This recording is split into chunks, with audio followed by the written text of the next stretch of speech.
The news. After days of critical discussions and high-level dialogues, priority actions emerged to drive progress in meeting 2030 Sendai Framework goals.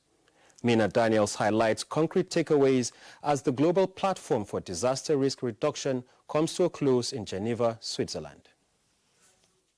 2023 alone, 399 disasters claimed over 86,000 lives, affected 93 million people, and caused economic losses of approximately $202.7 billion US. These alarming figures underscores the urgent necessity for a robust, accurate, and timely loss and damage assessment mechanisms to facilitate effective recovery and secure timely financial support. From the African perspective, what are the key takeaways from the GP 2025 for disaster risk reduction? Zakari Haruna is from Nigeria Meteorological Agency.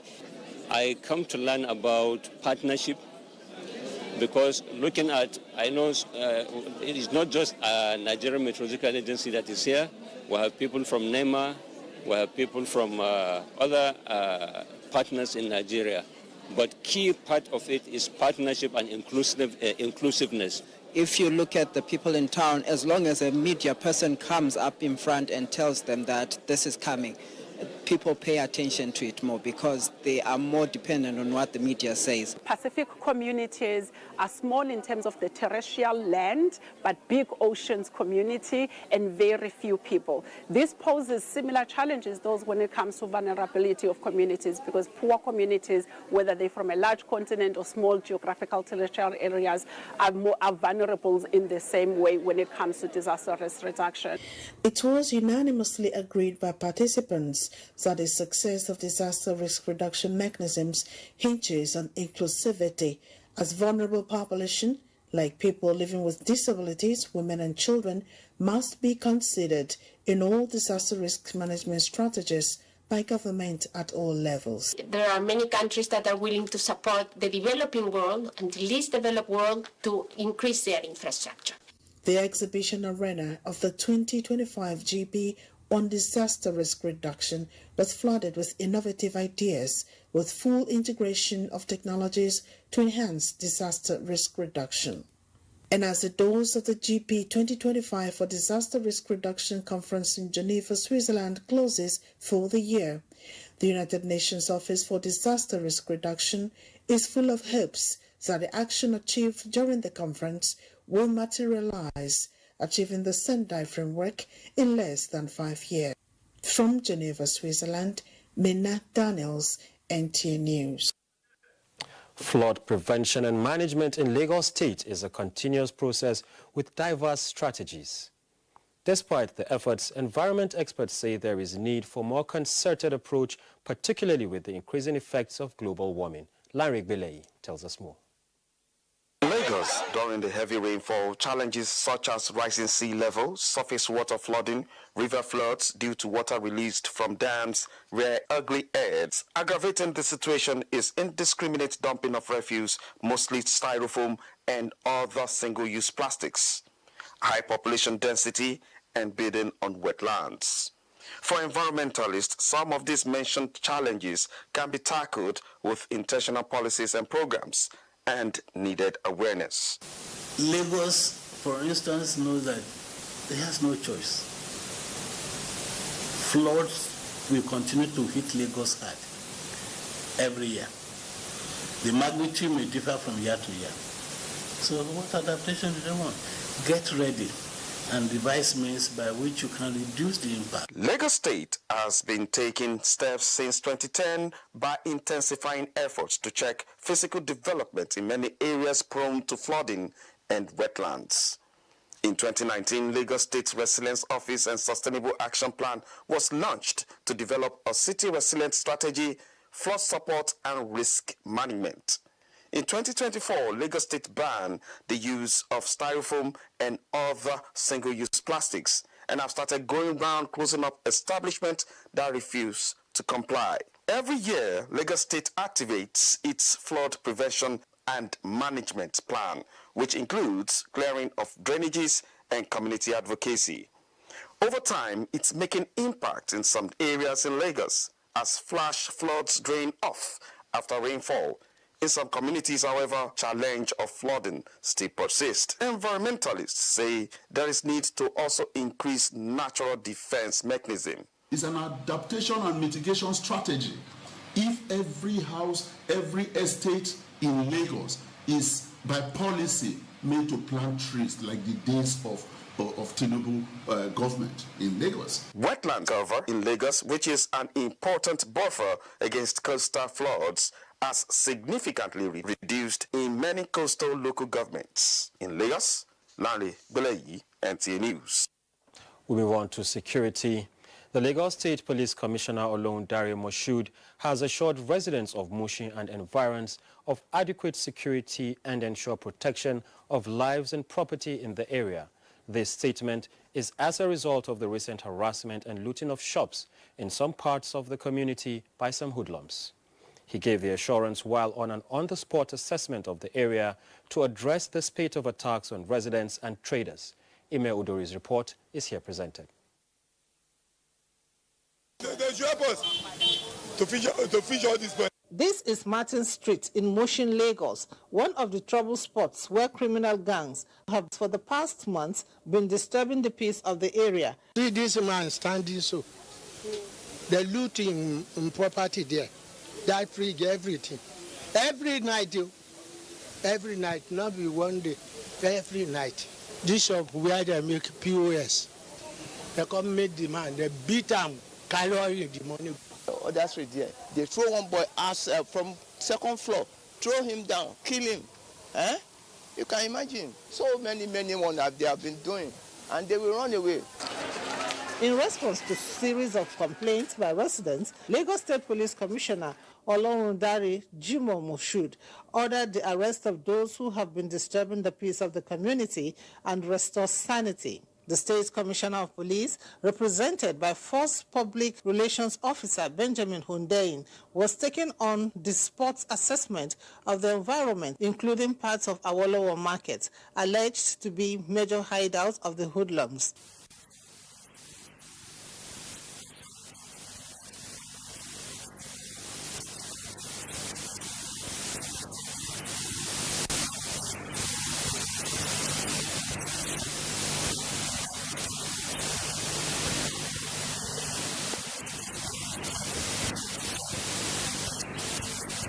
It would be recalled that residents of the community had earlier protested, demanding immediate intervention by the authorities for increased police presence and improved security measures to restore peace and safety of lives and businesses.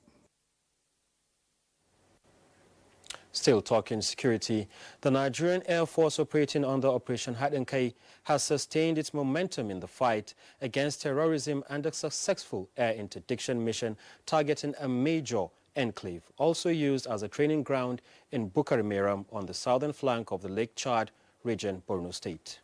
A statement by the Director of Public Relations and Information, Air Commodore Ehime Ejodame, indicates that the operation, which followed credible intelligence, resulted in the neutralization of several terrorists as well as the destruction of key logistics infrastructure, including supply vehicles, weapons and storage sites and makeshift shelters.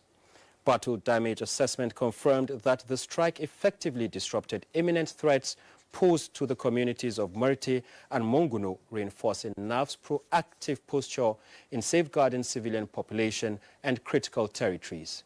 The Nigerian Air Force remains resolute in its mandate to protect the sovereignty of the nation and ensure lasting peace and security across the Northeast and beyond. Away from security, the current democratic dispensation in Nigeria is the longest in her 65 years of independence from colonial rule. Lanre Beleyi takes a look at the gains and challenges of 26 years of civilian rule. Transitioning from military to civilian rule in 1999 was an inevitable development. Our socio-economic and political trajectories indicate this. It has been 26 years of democratic journey, reflecting on the benefits and challenges of the government of the people, by the people, and for the people system is inevitable.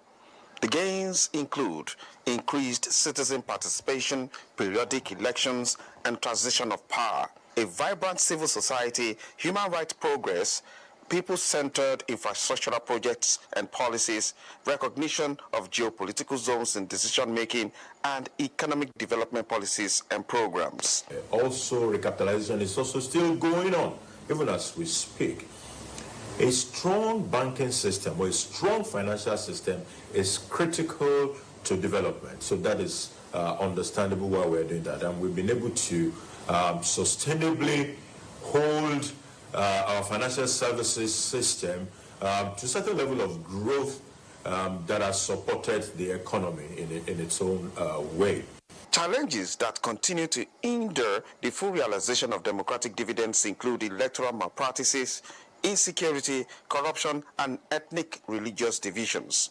Many scholars are convinced that these issues can be tackled through national integration. All of us have common interests: good roads, good educational system, functioning hospitals. If that is the basis on which state government interact with local government, state government interact with the federal government, local government interact with state government, local government interact with federal government interact with state government, federal government interact with local government. On the basis of this service delivery, we would really be talking in terms of the problem that we are talking about now. The Renew Hope initiative of the present administration targets national integration from interlinking road projects, agricultural and empowerment programs to tax reforms and local government autonomy. In Lagos, Larry Bilayi, NTA News. And still on the gains of democracy in the country, I have with me in the studio Jayola Olusegun Mobolaji, past chairman, IPAC, Lagos State. It's good to have you in the studios. Thank you very much. It's a pleasure. Yeah. So let's start from your end as one of the primary actors in the nation's democratic ecosystem. You have enjoyed political liberalization. Mm-hmm. Tell us how. Well, thank you very much for having me. We have enjoyed political liberalization in Nigeria, and I'm one of the people that really benefited from it. I can say that because politically we can come out to show our interest in politics, in leadership, in election, in trying to do something to better our system one way or the other. That liberalization has also given us opportunity to choose our leaders. We are not under a dictatorship system anymore. We can say, okay, let's have election and choose which leader we want at any strata of the government. And if I want to contest for election, I can come out and say, yes, I want to contest.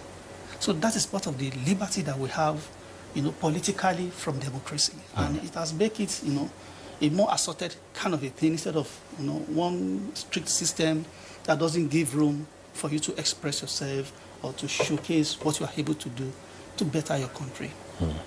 It's been 26 years of democracy, and some Nigerians still find it hard, to understand that democratic government is a process and not the means to an end.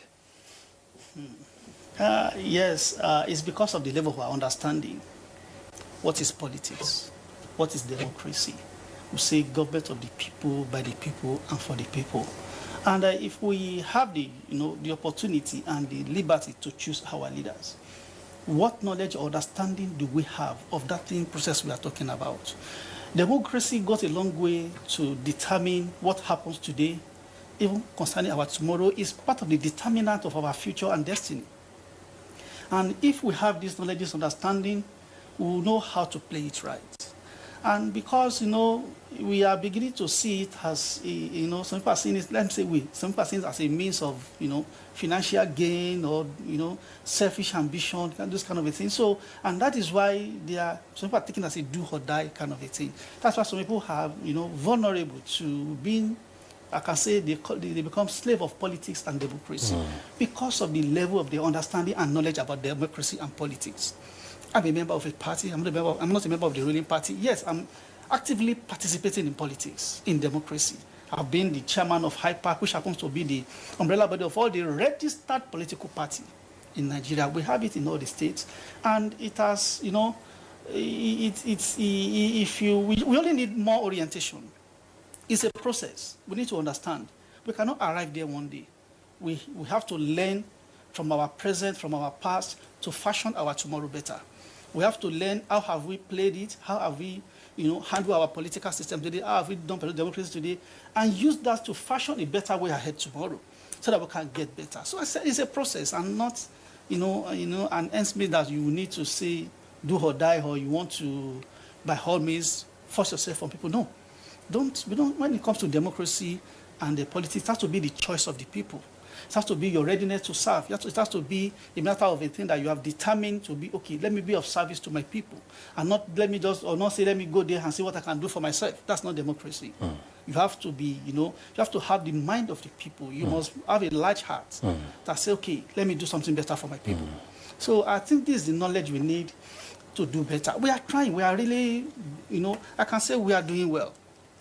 As far as I can say, we are really doing well. We only need to have a better understanding to spice it up with the right spice. When you put the wrong spice in the food, you get a wrong taste.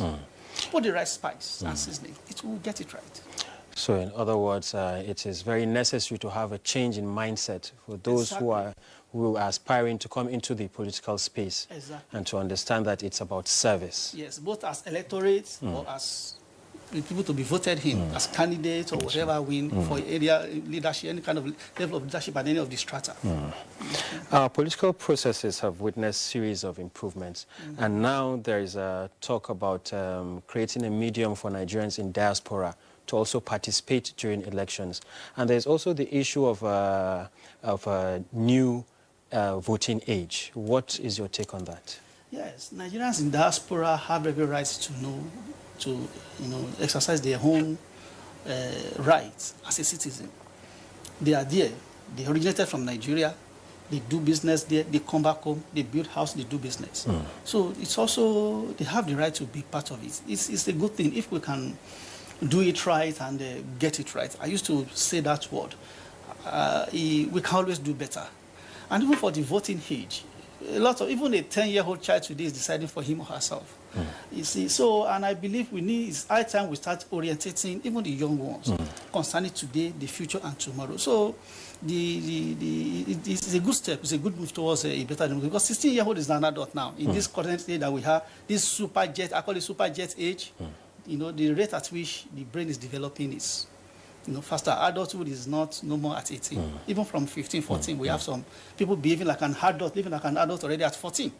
So it's a good move towards making our democratic system better and making our political system a more accommodating space for more people. Now, for this to be possible, then technology has a part to play. It has a big role and part of, because we have really, the world has really gone seriously far in technology development. And that is the area we need to work on in Nigeria, in our voting system, in the accreditation system.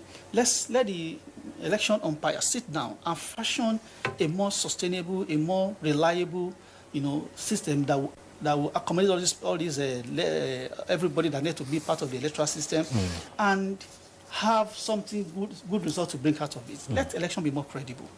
If we adopt a better technology, you may not even need to leave the comfort of your house sometime before you vote. We have NIN. There's a lot of, if ATM, with ATM, that system alone, if you can do a lot with it. You don't need to enter inside bank to collect money. That's right. What we have a situation whereby, right on your house, on your phone, those that will go to polling booth will go, you can even vote, and it will count, and you cannot vote twice. Like it's being done in most of these European nations. You cannot duplicate your ATM from the same account. It's not possible. It won't work. So it's a system. Let's adopt a good system. We have NIN there that's going to make it easy. That's right.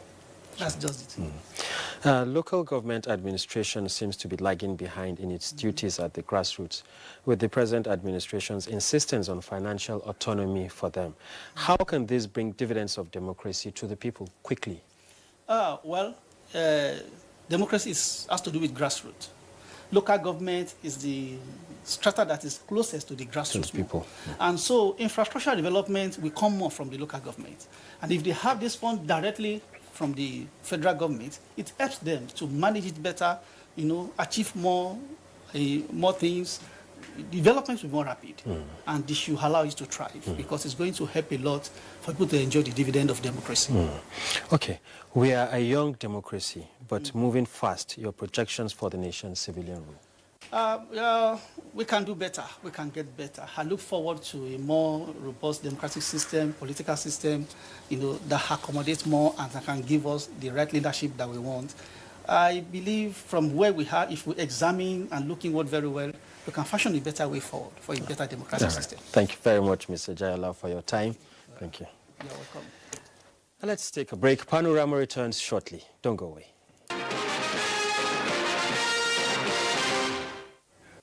Welcome back. The Corps Marshal Federal Road Safety Corps FRSC Shehu Mohammed has commended the management of the Federal Medical Center FMC Jabi Abuja for taking decisive action against staff alleged to have neglected a victim who was rescued from a crash scene within the nation's capital. While emphasizing the imperatives of timely and adequate medical attention in reducing mortality rates and improving outcomes for crash victims, he called on all healthcare providers to adopt a more proactive approach in responding to emergencies and saving lives of rescued crash victims. While condemning the several rejection of crash victims from FRSC operatives by hospitals, the Corps Marshal commended the good Nigerian who single-handedly carried out the rescue of the victim, as he calls on citizens to emulate the sense of patriotism by joining hands in promoting a culture of safety, discipline and professionalism. And let's now join Give George for Sports Update. The maiden West African Football Union A and B Under-20 Boys Cup of Nations, originally slated for Ghana from June 15th to 30th, 2025, has officially been postponed. The decision was communicated to the participating countries by the Ghana Football Association in a letter, with a new date scheduled to be announced in due course. The Ghana Football Association encouraged all participating teams and officials to remain patient and monitor the development. 16 national teams from the West African zones A and B had to compete in the tournament, which Nigerian Flying Eagles coach Aliu Zubero had identified as a platform to assess the players that are likely to feature for the country ahead of the FIFA Under-20 World Cup taking place in Chile later in the year. In athletics, over 500 students from the 57 local government areas and councils in Lagos State featured at the Maiden United Athletics Series, which held at the University of Lagos Sports Complex. The Age Grade Athletics Championship, which was for primary school students under 11 years, was a collaboration between the Lagos State Sports Commission and the University State's Basic Education Board. It focused on the discovery and development of budding talents from the primary school system. We realized in the recent time that concentration has been at the secondary school level, while neglecting the primary school, which is the real goddamn young.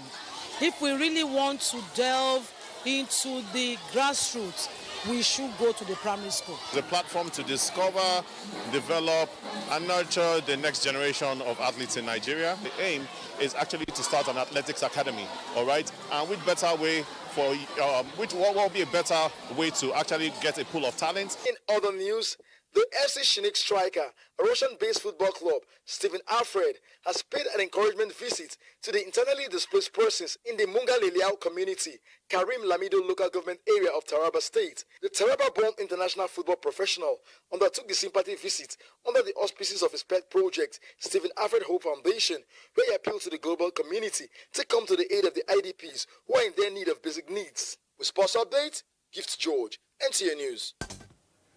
And that's Panorama from the Lagos Network Center of the NTA. Thanks for watching. I'm Awal Yusuf Jibo.